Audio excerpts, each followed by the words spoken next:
Grazas, presidente. Bo día, señoras deputadas, señores deputados. Inicio esta intervención realmente reconfortada de poder comprobar como o Goberno galego en pleno está preocupada pola pobreza enerxética, polas dificultades que teñen as familias para chegar a fin de mes.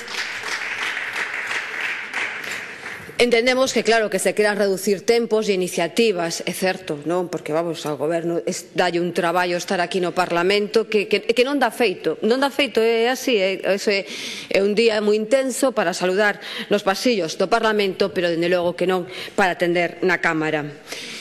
Pois así reconfortada vou a defender unha lei que o que pretende cada un que teña man, cada pau que aguanta a súa vela.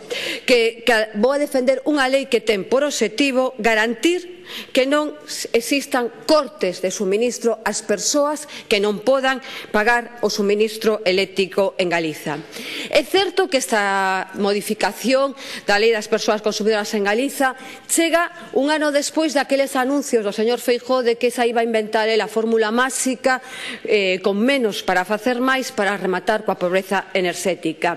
Chega un ano despois tamén da modificación da lei do sector eléctrico e varios anos despois de que diferentes directivas europeas declararan que os Estados membros deben rematar cos cortes de suministro eléctrico. Mas o certo é que en Galiza sigue existindo e os últimos datos son alarmantes a respecto da pobreza enerxética. Estamos falando de cerca de casi perto de medio millón de persoas que non poden facer fronte ás súas facturas. É dicir, nun país como Galiza, rico na produción de electricidade, cunha capacidade de exportar perto do 40% desa produción de electricidade, pois estamos falando de que unha parte moi importante da poboación non pode facer fronte ao pago da luz.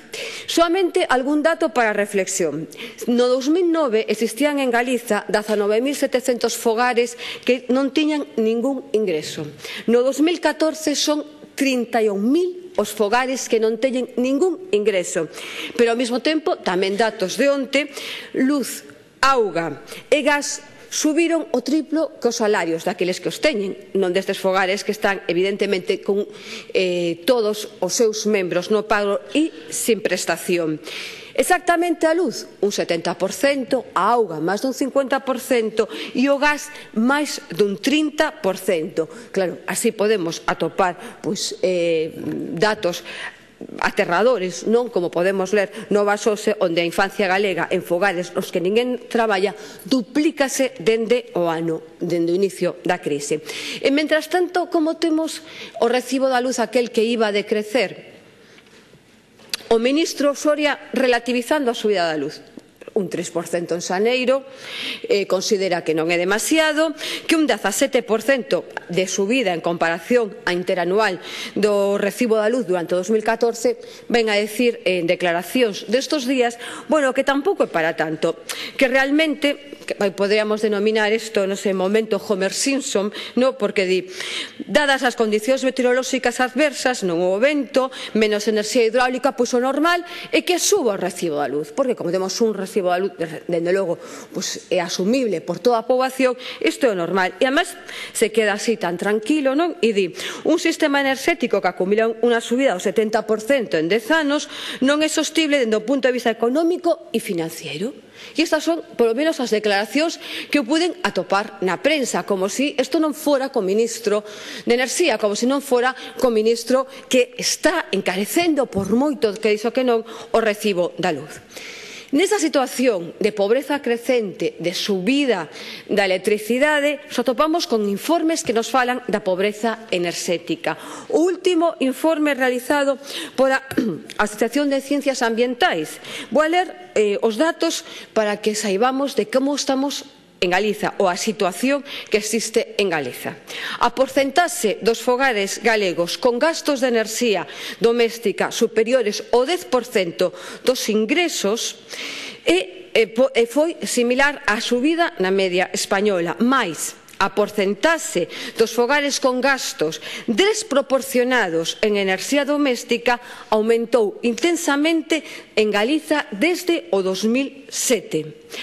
No 2012, un 18% dos fogares en Galiza tiñan un gasto de enerxía doméstica superior ao 10% dos ingresos. Por que este 2%? Porque todas as definicións falan de que os fogares, as persoas que adiquen máis do 10% dos seus ingresos a gastos de facturas de electricidade e gas están en risco de pobreza enerxética.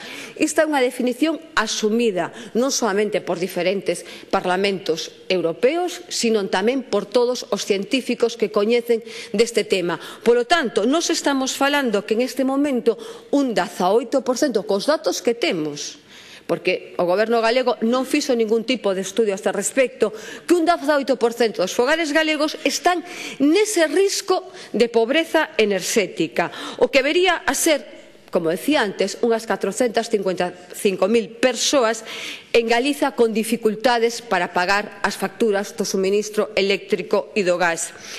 Si atendemos a temperatura adecuada nas vivendas, é certo que en Galiza temos un problema para ter as vivendas en unha temperatura adecuada, a que se entende ademais que vai entre os 18 e os 21 grados. Tampouco estamos inventando nada novo, temos que ir simplemente aos informes científicos. E aí nos atopamos falando casi de 200.000 persoas que non teñen as súas fogares nesa temperatura adecuada.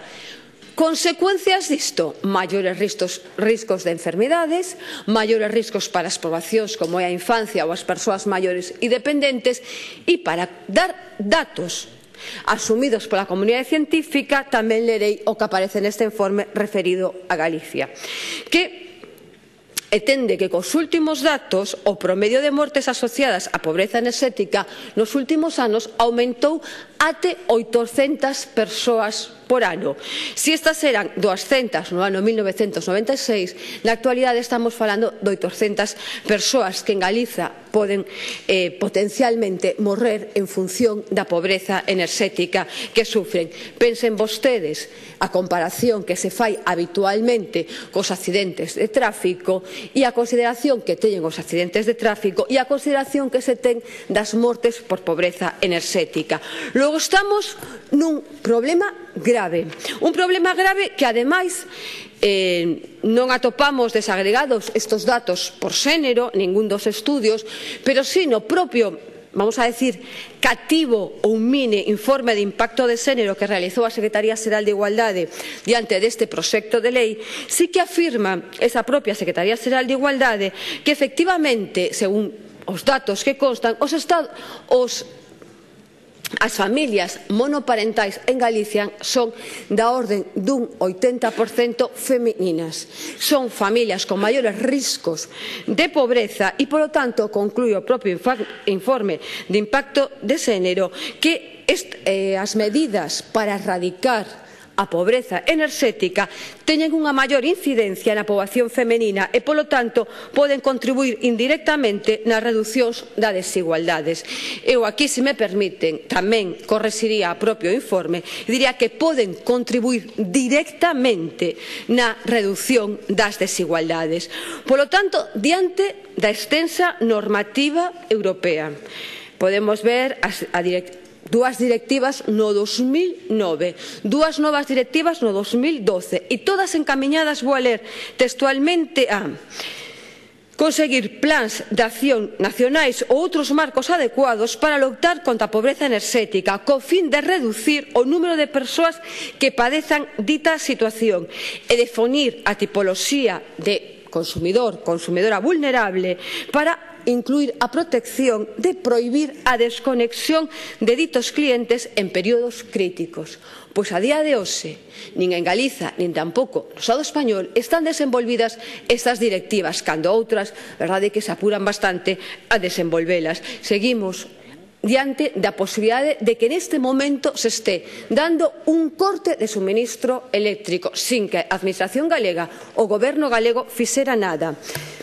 Podemos ter, vamos aquí, diferentes informes, incluso en novembro a propia Defensora del Pueblo alarmou e instou a que se tomaran medidas serias e reais contra a pobreza enerxética. En Galiza tivemos, como decía ao principio da miña intervención, unha exposición por parte do presidente da Xunta na cal falaba dese ticket eléctrico social, que realmente o que foi unha acumulación de traballo para os concellos, despois falaremos do mesmo, pero que non serviu realmente para paliar en nada a pobreza enerxética, pola cantidade ridícula da propia cuantía deste ticket, polas dificultades para que poñía as persoas que tiñan que solicitalo. Quero simplemente recordar que este ticket tiña que solicitarse con DNI electrónico e toda a súa documentación vía electrónica. Por exemplo, as persoas que cobran a Risga non poden ter conexión a internet na súa casa, porque soamente ter esa conexión xa lles priva de cobrar a Risga. Polo tanto, realmente, se vivimos nunha fenda digital clarísima en Galiza e ademais recoñecida incluso como un factor que supostamente entende a Administración de Benestar que incrementa a riqueza, como é posible que despois as persoas que non poden pagar a luz se lles obliga a facer todo electrónicamente? Bueno, pois unha forma máis de poñer trabas a esa petición do ticket eléctrico. Mais ese ticket de ningunha das formas garantizaba que non existirán cortes de suministro, por exemplo, durante este mes de xaneiro, este mes de febreiro tan frío. Por iso traemos esta proposta de lei con unha primeira parte que o que fai, como xa decía antes, era definir claramente cal é a definición de pobreza enerxética, para que todos estemos falando nos mesmos parámetros sobre que entendemos. Unha unidade de convivencia está en situación de pobreza enerxética cando ten que destinar máis do 10% dos seus ingresos para satisfacer as necesidades enerxéticas. Para o cálculo anterior, consideraránse os gastos teóricos da enerxía para manter a temperatura da vivenda entre 18 e 21 grados. Consideramos que esta definición pode ser mellorable, non sei se é discutible, mas é asumida neste momento por todos os expertos e expertas en cuestións enerxéticas e en cuestións sociais. Seguramente o seguinte artigo 8 bis, será asumido con maior discusión por parte desta Cámara, xa que o que se poñen son medidas concretas para evitar os cortes do suministro de luz. Enúncianse 4 medidas diferentes para evitar esos cortes de suministro, asumindo a relación necesaria que debe haber entre as empresas distribuidoras e a Administración galega, a obriga que ten a Administración galega de evitar eses cortes de luz e, en último caso, si é necesario, o propio Goberno galego facéndose cargo de esas facturas de luz e gas se as persoas que se atopan xa non en pobreza enerxética, sino en indicencia enerxética non poden asumilas e vense abocadas a que a esta empresa lles corte a luz. Consideramos que en Galiza, un país rico en produción de electricidade, un país que exporta electricidade a esgalla, que ve incrementado o seu recibo da luz, igual que todos outros territorios do Estado español, porque o Partido Popular non quere nin escoitar falar da posibilidade dunha tarifa eléctrica galega, non pode manterse tendo a persoas que non poden pagar a luz, despois de ver toda a nosa nación inzada de líneas de alta tensión, de vales asovalados, de ver tamén todos os custos medioambientais que existen. Como é posible que hoxe existan 455.000 persoas que están a dúas velas, que non teñen para pagar as facturas da luz? É certo que os informes afirman que o paro e o incremento do desemprego aumentou moito o risco de pobreza enerxética. Tampouco había que facer demasiados análisis moi sesudos para darse conta que se as persoas non teñen ningún ingreso, necesariamente terán moitas facturas sin pagar. Mais o certo é que tamén unha concepción da electricidade non como un ben público, sino como un beneficio para as grandes multinacionais da electricidade que poñen as súas reglas de xogo ao seu antollo e que simplemente o que fan os gobernos é ratificalas no BOE, nos leva a esta situación, a que teñamos que vir á Cámara a demandar algo que é xusto, que as persoas teñan luz para poder vivir. Nada máis. Moitas grazas. Gracias, señor Adán. Ronda de grupos parlamentarios. Grupo Parlamentario Mixto. Señora Iglesias.